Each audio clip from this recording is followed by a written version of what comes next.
Yo, yo, yo, yo, yo, what is going on, CoD Familia? It is your boy BN, aka Mr. Kingdom Builder. And in today's video, we are going to be touching on what is the High King or Queen, how do you acquire this glorious title within your home kingdom, and also I want to talk about some realistic expectations and maybe some unrealistic expectations. But I want to give you a dose of reality for those prior to becoming king or queen in your kingdom, so you have an understanding of what expectations are, because I think this is the right time to do it, as honestly, I don't know if anyone's really ever made a video on this kind of a topic before in Kingdom Builders, because there's a lot more that goes into being a king or queen than you may even understand yourself.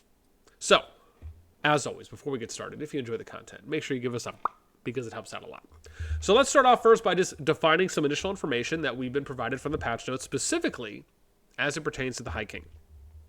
In Season 1, the Alliance leader who successfully occupies the Flame Dragon will become the High King of the realm. As a Supreme Leader, you have a series of privileges. One, standing out from the crowd, you own the High King's exclusive avatar frame and nameplate. Receive a weekly refresh of an exclusive chest. Gifted with extraordinary talent, use the High King's skills to bring benefits to the home realm, speeding up its development. Alternatively, use special skills in battle to increase your strength on the battlefield. You'll be able to appoint distinctive realm titles, rewarding merits or imposing light punishments. You get to send mails out to the home realm in simultaneously, so that means every player basically gets a kingdom mail, as we call it. Players in the home realm can increase their realm's taxes by gathering and completing daily quests. The High King can use taxes to activate realm buffs, combat skills, or appoint titles. In addition, can convert some of the taxes into gems for themselves. Lastly, the King's Gift. High King can distribute a certain number of gift chests every week to reward players who have rendered great service. Okay, now what I'd like to do is go over to a Season 1 kingdom, because this is essentially going to be your home kingdom once you get here. Now, when are you going to get here? You're going to get here after the update drops on May 9th.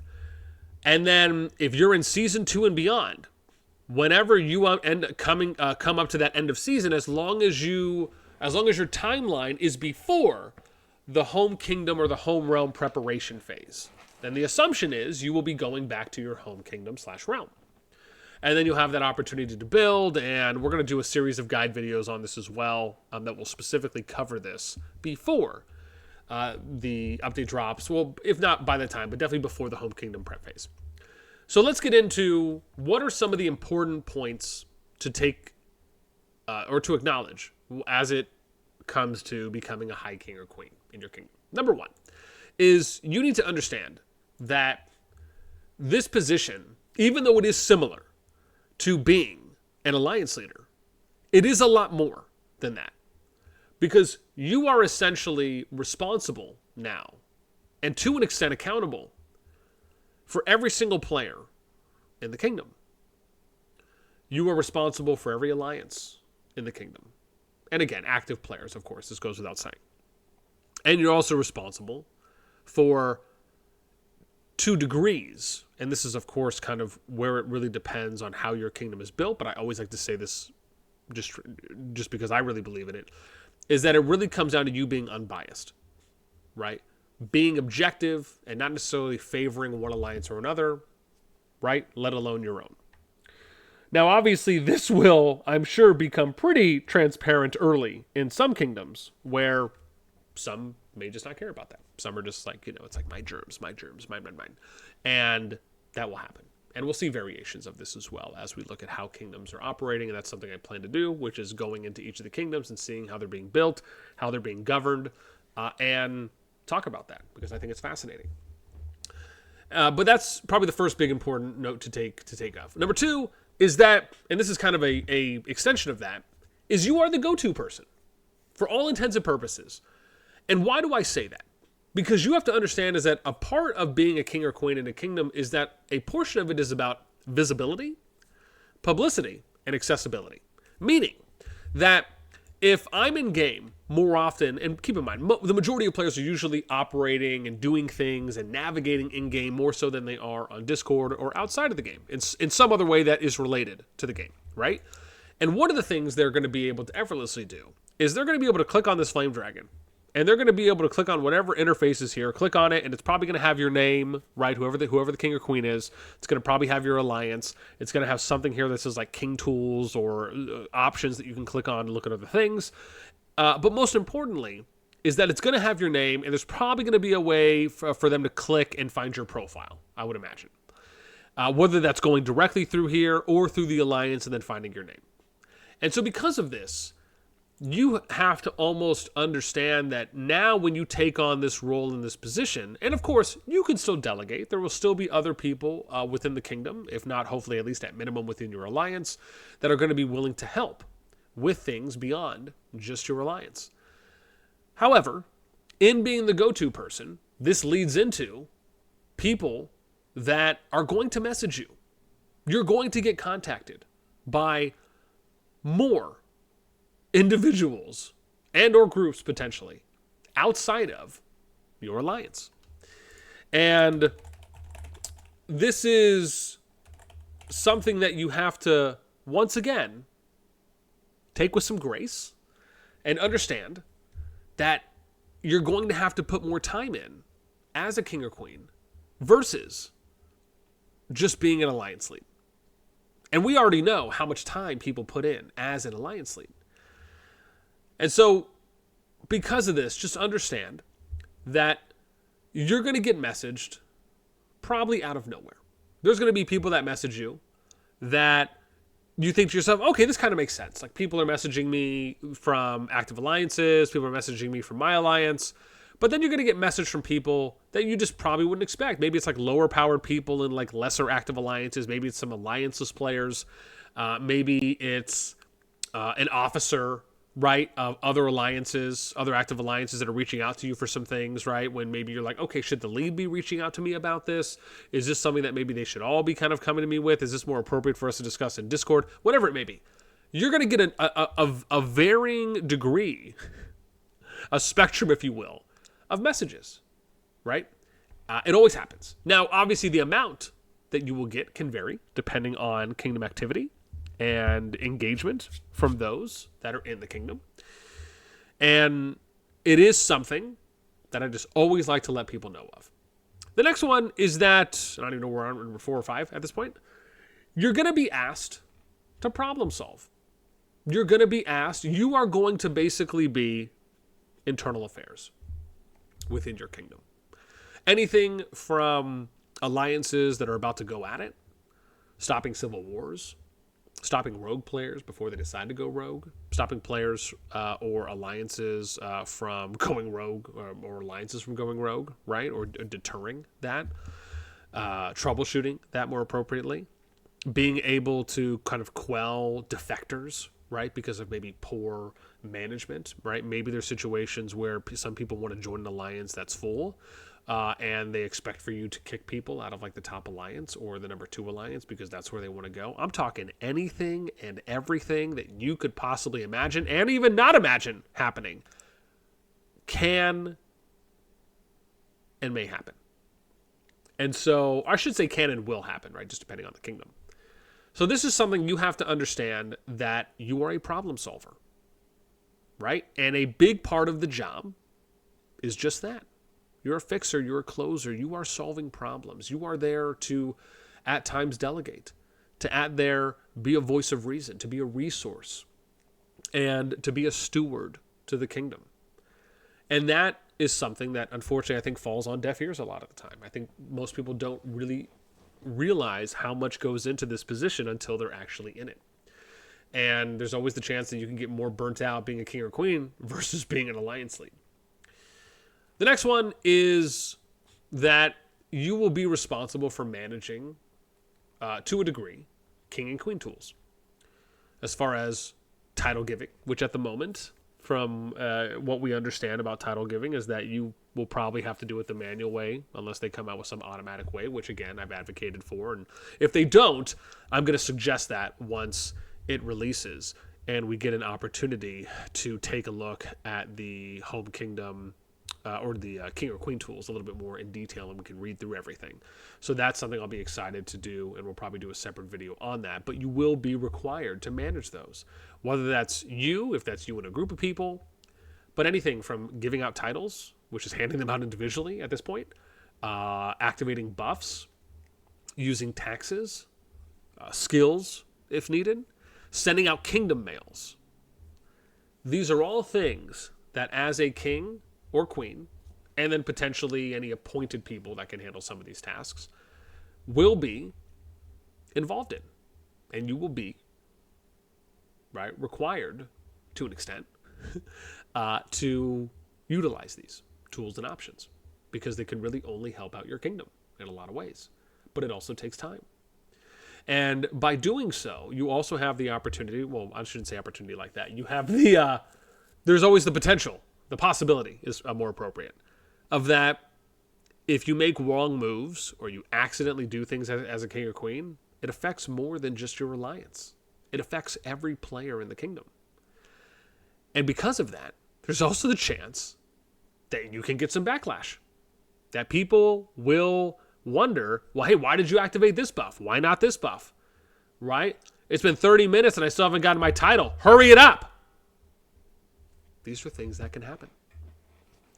So just know what you're walking into, essentially, before you decide to commit to it. Because I can tell you right now, and I'll say this more at the end, being a king or queen of a kingdom can be incredibly rewarding. And you can get an immense amount of satisfaction from doing the job. If you love it, if you have a passion for it, and if you really believe in it.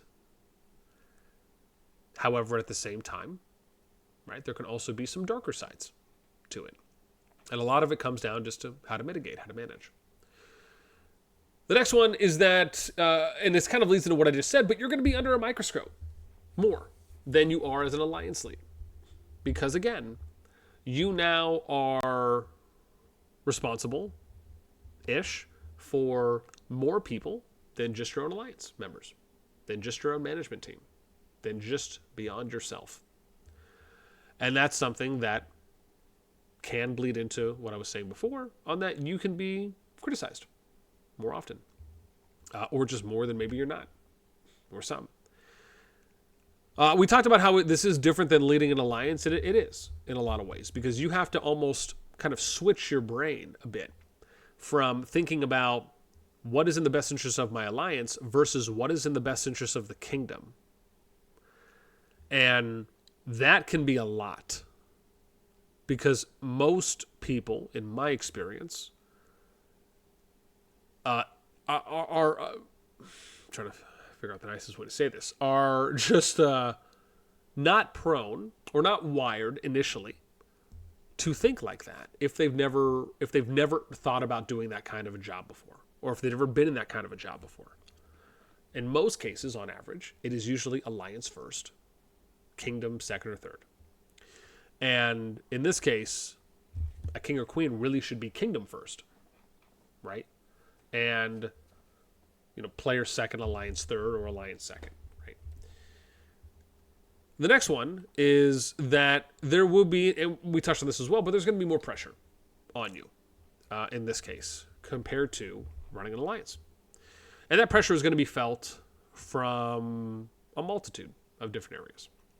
Like we talked about before, anything from players messaging you for a number of things, people that are coming out of the woodworks, or that are asking you or requesting aid, or asking for assistance, or wanting you to go and attack this or attack them. Maybe they're asking you to activate certain buffs on things, and they're not happy about the way that your buff rotation is going, or the way that you're doing title giving. Again, it can be a number of things that can come up. And because of this, it can cause more psychological pressure on whoever is being a king or queen. So it's something that you have to go in with realistic expectations. Next one really is kind of more of a general point, but I just think it's not to be taken lightly. And I hope that everything I've said so far has really illuminated that. And I'm not covering everything. I'm just covering what I think are some of the important points to touch on. But it is. I don't think that the position should be taken lightly. I think you have to go into it with eyes wide open. And if you feel like you are not in the best position, or not the best candidate at that moment to take that on, I've seen situations where R4s, like trusted R4s or other co-leads, have taken on a king or queen role, right? Just because maybe they're a little bit more personable. Maybe they don't mind the kind of administrative-ish work, right? The crowd-pleasing type work to a degree that in a good amount of cases, you're doing to the people. And sometimes it either takes the right person to do it, or you work your way up to where you build that knowledge, you build that experience in doing those things. The next one, which is, and this is getting into my like 2 last points here, is one, or second to last, is that you also have the chance to get externally messaged, right? So you have to think about all the things I've talked about are internal within your kingdom. This doesn't even account for all of the external things that can happen. Now, usually in most cases, anything externally outside of your kingdom is usually going to be something recruitment or migration related, right? Or I should say like diplomacy related, right? So it's like diplomacy, recruitment / migration. Those are kind of like the 2 major areas that you would really look at. But it will be something that as a king or queen, you will have opportunities to discuss and to be the point of the POC, point of contact, to other kingdoms, diplomatic leads, or if you have your own diplo person, right? That may not be the king or queen. It's just in most cases, usually the king or queen is like the first looked at, unless you have that detailed or written out somewhere else, right? Probably in that kingdom declaration, right? If that's going to be something that people can access from clicking on other kingdoms, maybe that'll be something, for example, where you can click on a kingdom here, and maybe there'll be like an info bubble or something, right? That you can click on somewhere here, and you can like see the declaration mail or announcement that pops up. Infinity Kingdom had something like this, so I hope they do something like that, because I think it's a great idea.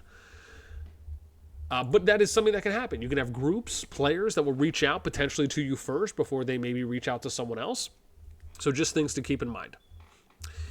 The last one, or the last point that I'll say to round this out, is that the position itself can very much, I believe, make or break a kingdom.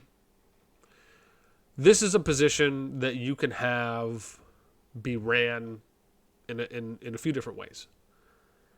Though I will always believe that in this position, the potential to do the greatest good far outweighs the greatest bad when it comes to how you can thrive in a kingdom from having competent management. And there's a lot that you can do as it pertains to, hopefully, those that want to build their kingdom in good intended ways. But as we've said before, anything can happen and people can build kingdoms however they want. Even though I lean more on the side of I'd rather have more players playing in a kingdom and being more active and player attrition being way down. So that way kingdoms have a lot more players to engage, to socialize, to pull from when they need to fill in for inactive players or swapping out, to bring in fresh blood. There's a number of pros that far outweigh the cons in those cases.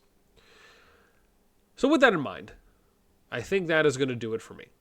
I will eventually be coming out with a video as well that goes over, and we talked about this previously, for the recruitment and migration plans for the spreadsheet I'm building out, that it's going to be able to have information on every kingdom, along with probably, we might update the Kingsguard a little bit here and there. I'm still thinking about that and how we may, if at all, need to address it. It probably just might be more upgrading or updating on the wording, so to speak. But lastly, if there is any questions, as always, I like to mention this too as well, is that if you're someone who doesn't have a lot of experience and maybe you're worried about being a king or queen in your kingdom, I will be coming out, like I said, with a series of videos that do a little bit more of a deep dive once we have more information available to us on once those information bubbles, those tool tips, all the utilizations, all the options that are available to a king or queen. And I'll be doing a deep dive breakdown on this is what's available to you. And these are ways that you can approach it, right? Maybe even some of my recommendations. But aside from that, you can always reach out to me on Discord. I think that's going to do it for this one. Would love to hear what you guys think. And if you're looking forward to some of that future content I mentioned, let me know anything and everything in the comments down below. That is going to do it for me. As always, until next time, I'll catch y'all later.